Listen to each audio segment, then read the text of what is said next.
Welcome back नाज़रीन। Programme में हम बात कर रहे थे, अभी मेरे साथ बाजवा साहब थे, तो हम यही डिस्कशन थी कि अमेरिका की अपनी पॉलिसीज़ हैं।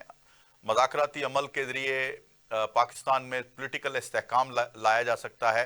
कम से कम 1 पॉइंट एजेंडा जो है पाकिस्तान की बेहतरी, जिसमें दहशतगर्दी का खात्मा हो सकता है, जिसमें फाइनेंशियल क्राइसिस का खात्मा हो सकता है, और इससे पाकिस्तान आगे बढ़ने के इम्कानात बहुत ज़्यादा हैं। बाकी कानूनी तौर पे रिलीफ जो है वो मिलना ही मिलना होता है। और अब अगर मेरा मतबा नज़र ये है कि अब अगर जो रिलीफ मिलेगा इमरान खान को या उसकी पार्टी को, तो अगर उसको डील का नाम दिया जाएगा तो मैं तो कम से कम इस हक में नहीं हूं, क्योंकि अब मौका है, क्योंकि सजाएं उन्होंने जो अनाउंस होनी थी हो चुकी, जितनी भुगतनी थी भुगत ली। अब आगे रिलीफ मिलने का मौका है। अब इससे ज्यादा क्या हो सकता है? तो मेरे नजदीक ये जो बाहर इनकी पार्टी है, उनकी पॉलिसी मेरी समझ में नहीं आ रही कि वो डील डील और लॉलीपॉप इमरान खान को ट्रंप का दे के, तो कम से कम मेरे सियासी फ्यूचर उनका कैसा रखना चाह रहे हैं ये नहीं, ये समझ से बालातार है। और मेरे साथ कम से कम एक ऐसी शख्सियत मौजूद हैं कि जो पार्टी मसाइल और इमरान के रिलीफ और ट्रंप से उम्मीदें, इसके ऊपर बड़ी खुल के बात कर सकते हैं। मेरी मुराद जमशेद चीमा साहब से है, जो सीनियर रहनुमा है पाकिस्तान तहरीक इंसाफ के। वेलकम करते हैं प्रोग्राम में। अस्सलाम वालेकुम चीमा साहब। जी वालेकुम सलाम जी। चीमा साहब, एक तो ये बताएं कि पीटीआई और हुकूमत के माबैन जो मज़ाकराती अमल है, उसकी अब कोई अहमियत रह गई है? और अगर है तो क्या उसके कोई पॉजिटिव असरात नजर आएंगे मुस्तकबिल करीब में? देखें, जो हुकूमत है वो तो आपको पता है कि फार्म 47 की हुकूमत है। हम्म। फार्म 47 की हुकूमत है, यानी जाली हुकूमत है, वो मैंडेट वाली हुकूमत नहीं है। हम्म। अब जब मैंडेट वाली हुकूमत ना हो तो फिर हमारे यहाँ तो जब मैंडेट वाली हुकूमत होती है, फिर भी आप कह लें कि एस्टेब्लिशमेंट के लोगों का उसमें रोल जो है गवर्नेंस में या इख्तियारात के हवाले से बहुत ज़्यादा होता है। जी। वो एक दुनिया, सारी दुनिया के जो जमहूरी मुल्क हैं उनसे दाम रखते हुए ज़्यादा यहाँ पे इख्तियारात होते हैं, ये ताकत है। वो अदालत से लेके तो यू कैन से एजुकेशन तक या ज़राअत तक वो नज़र आती है, आपको बड़ी विजिबल है। अनफॉर्चुनेटली इस दौर में वो ज़्यादा विजिबल हो गई, और फिर गवर्नमेंट वो ऐसी लेके आए कि जिसके पास मैंडेट नहीं था, लिहाजा उन्हें कोई इनके एस्टेब्लिशमेंट के लोगों के इख्तियारात से उन्हें कोई प्रॉब्लम भी कम है। लिहाजा आप कह लें कि इस वक्त जो भी आप मुज़ाकरात हैं वो तो वही हैं जो कहीं इनविजिबल हैं। जो विजिबल इख्तियारात है मुज़ाकरात हैं वो तो फेस सेविंग कह लें या आप कह लें कि कवर है। सो कवर वाले जो मुज़ाकरात हैं, ठीक है, कवर के लिए भी तो आप कर लें, लेकिन जो अच्छा उम्मीद है चीमा साहब, जो इनविजिबल आप कह रहे हैं, हाँ यकीनन वो एस्टेब्लिशमेंट की बात है, तो उससे जी तो जी इमरान खान को फायदे की बजाय तो मुझे नुकसान लग रहा है, क्योंकि जो सजाएं होनी थी हो चुकी। अब तो अदालतों से जब इस स्टेज पे आ जाते हैं केसेस, तो फिर मुल्जम को अपना रिलीफ मिलने के चांसेस बढ़ जाते हैं। अगर आप जस्टिस आमिर फारूक के होते हुए या जस्टिस अमीनुद्दीन के होते हुए या आप कह लें मंदोखेल के होते हुए आप इनविजिबल को और अदालत को आप अलग-अलग कर रहे हैं, तो फिर बड़ा बोलपन है आपका। इनको अलग नहीं करना चाहिए, बस एक ही बात है, अच्छा। रिलीफ अगर किसी को मिलना है तो उनके कहने पे मिलना है, नहीं मिलना तो नहीं मिलना। वो अगर नहीं कहेंगे तो ये जो आप पहले अभी ये जो केस है इसका, यू कैन से कि इसमें 14 साल सजा हुई है। लास्ट जो है, या उससे पहले इज्जत का केस था, या उससे पहले फैसर का केस था जो बाद में उड़ गया। ये सारे केसेस की देखें कि ये कोई सजा तो खेल ही लगता है ना, कि जब दिल करे, आपको मूड है आपका, मतलब आपको मूड बन गया, आपको खुश होने के लिए सजा दे रहे हैं, आप डराने के लिए सजा दे रहे हैं, आप मूड आपका सजा देने का है। इसके अदालतों की जो बेतौकीरी हुई है इस दौर में पिछले 3 साल में, वो तो कभी भी नहीं ज़िंदगी में हुई।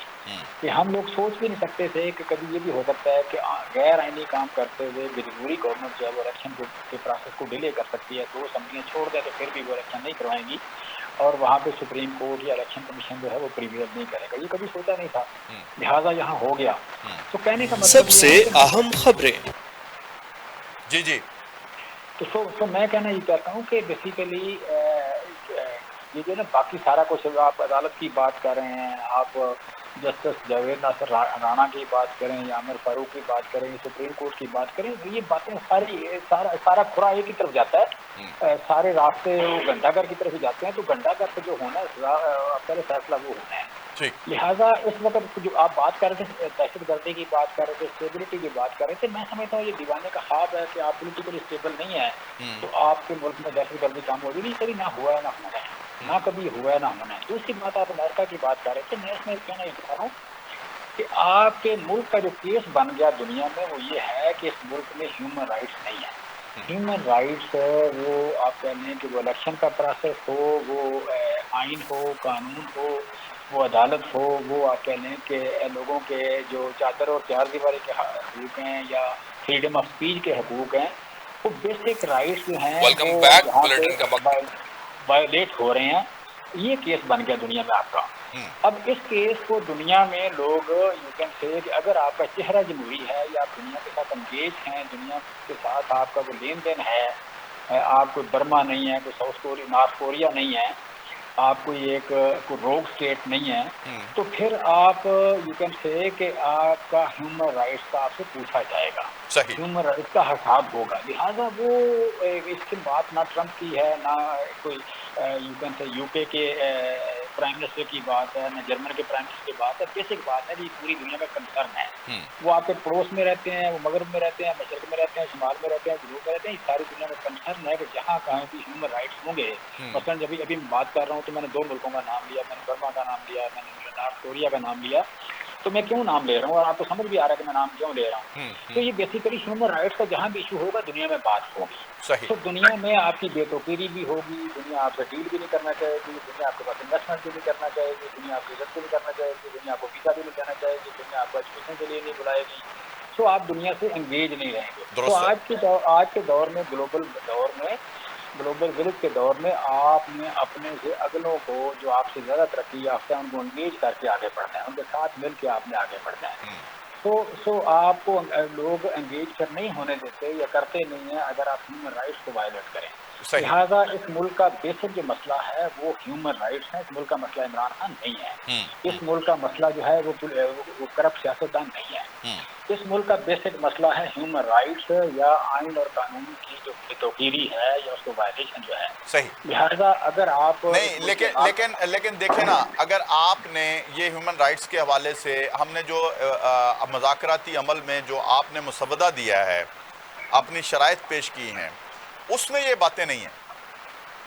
नहीं, सारा कुछ है ही है, सारा कुछ है ही है कि देखें ह्यूमन राइट्स को आप कह लें कि लेट्स सपोज आपको बिला वजह गिरफ्तार कर लिया, बिला वजह बगैर वारंट के आपके घर आते हैं, यहाँ से शुरू होते हैं। लेकिन हम तो बात ये आप कह लें कि चादर और चार दीवारी की बात क्या करें, हम तो गोली मारने की बात कर रहे हैं कि आपने भाई दर्जनों लोगों को शहीद कर दिया, ठीक है, आपने बिला जरूरत लोगों पे लाइव फायरिंग कर दी, ठीक है, लाइव एमुनेशन इस्तेमाल किया, लोगों को फ्रीडम ऑफ स्पीच नहीं दी, फ्रीडम ऑफ प्रोटेस्ट नहीं दी, आपने राइट टू प्रोटेस्ट नहीं दिया, उनसे छीन लिया वापस।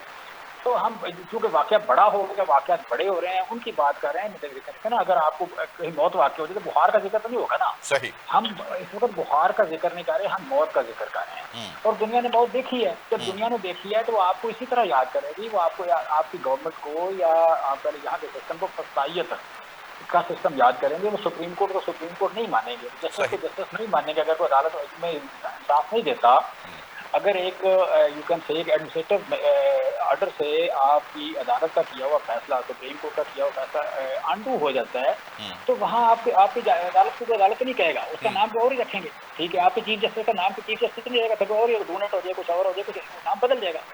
लिहाजा आप बात को अंडरस्टैंड करें कि आप मुहज़्ज़ब हैं, मुहज़्ज़ब दुनिया में रहते हैं, तो मुहज़्ज़ब लोगों की तरह डील करें। और मुहज़्ज़ब दुनिया जो है वो किसी कायदे कानून देखें, याद करें कि इस दुनिया में चीमा साहब क्या मैं सिर्फ एक सवाल रेज कर रहा हूं, इसको जरा कंपैरिजन कीजिएगा आज के हालात से उस वक्त के हालात के। बानी पीटीआई जो हैं, जब वज़ीर आज़म पाकिस्तान थे तो अमेरिका में वो खिताब कर रहे थे एक जलसा आम से, तो वहाँ क्या इसको भी आप इससे रिलेट करेंगे कि ये एक तमाशा था कि एक वज़ीर आज़म का काम ही नहीं है कि खाकान अब्बासी कहता था मुझे गिरफ्तार कर लो, तो हमने अब गिरफ्तार कर लिया, अब मैं जाके जरदारी को भी देखता हूं, अब मैं एयर कंडीशन उतरवाता हूं। ये तमाशा तो हम सब ने बनाया हुआ है सर, समेत बानी पीटीआई। मैं समझता हूँ कि देखें, आप चीज़ों को कंटेक्स्ट में देखें। ये तो मुमकिन ही नहीं है कि इमरान खान से या मुझसे या मेरी पार्टी से या मेरी गवर्नमेंट से कभी कोई गलती ना हुई हो, ऐसा तो होता नहीं है। दुरुस्त है। लेकिन आप बहुत छोटी गलती को बहुत बड़े किसी को, मतलब कत्ल से, आप किसी को ठोटा मार दिया तो उसको कत्ल से कंपैरिजन शुरू कर दें और कत्ल जायज करार दे दें कि ये फलां बंदे ने ऊंचा बोला था और हमने कत्ल कर दिया, तो बात तो बराबर है, वो भी ठीक नहीं था, ये भी ठीक है, ऐसा नहीं, इस तरह कंपैरिजन नहीं होता। मैं कह रहा हूँ कि इमरान खान के दौर में यू कैन से कि ये मुल्क तरक्की कर रहा था 6% के हिसाब से, 6.15 के हिसाब से तरक्की कर रहा था। इस मुल्क में ज़राअत तरक्की की, इस मुल्क के टेक्सटाइल, लेकिन उन दिनों में पॉलिटिकल अपोनेंट्स का जीना हराम था, किसी के ऊपर हीरोइन डाली जा रही थी, अपना किलों के हिसाब से सजाए मौत जिसकी सजा थी, किसी को बेगुनाह अंदर किया जा रहा था, किसी की बेटियों को घर से उठाया जा रहा था, फरियाल तालपुर को घर से उठाया जा रहा था हॉस्पिटल से। ये इस तरह के वाकयात तो थे ना जी। अब भी ठीक नहीं है, अब भी मैं समझता हूं कि ये कार्रवाइयां बंद होनी चाहिए। जी, मरियम सफदर को उठाया गया था, फरियाल तालपुर को उठाया गया था, लेकिन जिसने उठाया तो उस तरफ इशारा करें प्लीज, जिसने उठाया तो उसकी तरफ इशारा करें, मेरी तरफ इशारा ना करें। सर देखें ना, वजीर आजम, अच्छा आपको सुने चिमा साहब, आपको जो मर्जी उठा रहा है आपकी जमात को, लेकिन शहबाज शरीफ जिम्मेदार है, वो वजीर आजम पाकिस्तान है। इसी तरह उस वक्त भी वजीर आजम पाकिस्तान जिम्मेदार था, ह्यूमन राइट्स के हवाले से, आइन और कानून के हवाले से। देखें, मैं कहता हूँ कि हाँ, आप ना ये जो बेचारे सियासी लोग हैं ना, इनके तो यू कैन से कि ये तो तफैली हैं, ये तो तफैली हैं। मैं समझता हूँ कि हम ठीक उस तरह से होंगे कि जब थोड़ा सा हौसला, देखिए मैं भी बड़ा बुज़दिल आदमी हूँ, वो बहुत दिलेर मैं भी नहीं हूँ, लेकिन हम इतना हौसला तो करें कि उंगली उस तरफ करें जहाँ से मतलब। हाँ, अच्छा दूसरा ये चीमा साहब, अब हम कंक्लूजन की तरफ आ गए हैं, तो इसका मतलब ये हुआ, आप और शायद एग्री करें मेरी इस बात से, कि अब सियासतदानों को आपस में मिलकर फैसला करना होगा कि इसी तरह चलना है या फिर हमने अपना अख्तियार वापस लेना है। ये मैं कह रहा हूं। मैं समझता हूं कि देखें, सियासतदान तो आप उसे कहेंगे जो सियासत के प्रोसेस से आया है, जो हैंड पिक्ड है वो सियासतदान नहीं होता। तो मैं समझता हूँ कि हाँ, आप मैं ना, मुझे नहीं, अगर आप कह रहे हैं वज़ीर आला बलूचिस्तान है, मुझे नहीं पता उसकी पार्टी कौन सी है। अगर मुझे आप कह लें कि ये जो यू कैन से कि वज़ीर दाखिला आपका, मुझे नहीं पता उसकी पार्टी या फैसल वारडा हो गए। अच्छा, फैसल वारडा की बात कर लें, अनवारुल हक काकड़ की बात कर लें, तो मैं इनको सियासतदान नहीं मानता। इस तरह के लोगों को, या आप कह लें कि ये जो चेयरमैन सेनेट थे पिछले दौर में यूसुफ गिलानी से पहले, मैं इनको सियासतदान नहीं मानता, ये किसी प्रोसेस के थ्रू नहीं आए हुए। तो बेसिक मैं कह रहा हूँ कि जो लोग यहाँ at the help of affairs हैं, जो ये तय करते हैं सेनेट का चेयरमैन कौन होगा, वज़ीर आला बलूचिस्तान कौन होगा, फॉर्म 47 किसको देना है किसको नहीं देना, वो पीछे हटते हैं।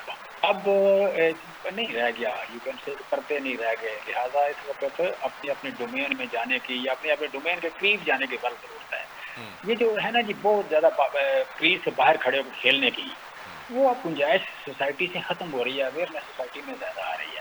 तो आप अगर तो करते हैं कि आप विकेट से बाहर खड़े होंगे तो आपको कोई बंदा पीछे से कोई आपका स्टंप आउट नहीं करेगा या कोई गेंद पकड़ के तो विकेटों की तरफ नहीं बढ़ेगा, तो ऐसा नहीं होता।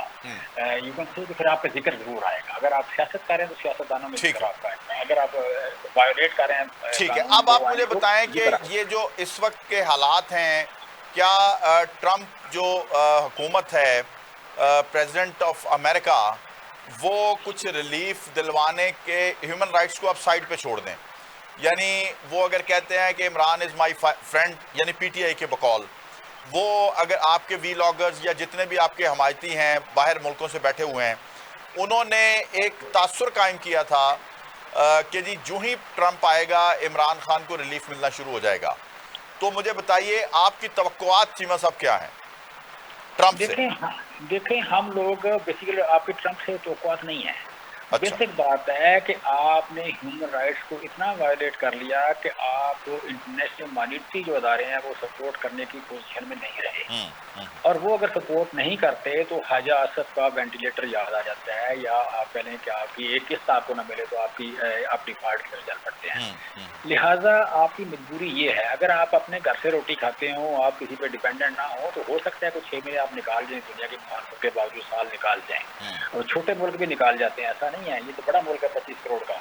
लेकिन जब आपने आपने यू कैन से डिपेंडेंट ही किसी पे है, ताकि तिजारत आपकी डिपेंडेंट है, आपकी यू कैन से कि आपका जीएसपी डिपेंडेंट है, आपके आईएमएफ के, वर्ल्ड बैंक के, एशियन डेवलपमेंट बैंक के, या यू कैन से कि फ्रेंड्स ऑफ पाकिस्तान की जो बात करें, G7 की बात करें, जहाँ से जो आपको आना है वो अमेरिका की, या आप कह लें कि G7 की, या आईएमएफ की, या वर्ल्ड बैंक की, उनकी, या यूएनओ की, उनकी अप्रूवल के बाद आना है आपको। ठीक। जो आपको मिलना है वो उनके। तो अगर अगर वो लोग आपके ह्यूमन राइट्स के केस को इतना ज़्यादा हाईलाइट इस तरह हो गया है, तो इस वक्त आप बेसिकली आप एनसर्कल हो चुके हैं, ठीक। आप ठीक। मफलूज हो चुके हैं, ठीक। लिहाजा आपने करना ही करना है, या आप कहें बिल्कुल कि आप ठीक चले है, जाएंगे बिल्कुल किसी ठीक तरह ठीक है। बहुत बहुत शुक्रिया चीमा साहब, आपने हमें प्रोग्राम में ज्वाइन किया, और यकीनन आपकी बात से मैं इस हद तक मुत्तफिक हूँ कि जो मुल्क ऐसे ममालिक के, अमेरिका जैसे ममालिक के मरहून मिन्नत होते हैं, उनका अपना मौक़िफ़ जो भी हो, कम अज़ कम जब वहाँ से कोई हुक्मनामा आता है या वहाँ से कोई कहा जाता है कुछ, अगर हुक्म से भी निकल जाएं हम, तो उसको कंसिडर करना पड़ता है। यही बात मुस्लिम लीग नवाज के जो नुमाइंदा थे हमारे साथ, उन्होंने कही, पीटीआई के नुमाइंदा ने यही बात कही। फैसला नाज़रीन आपने करना है। आज तक के प्रोग्राम के लिए मुझे और मेरी टीम को इजाजत दीजिए। आपसे आइंदा प्रोग्राम में मुलाकात होगी। अल्लाह हाफिज। पाकिस्तान जिंदाबाद।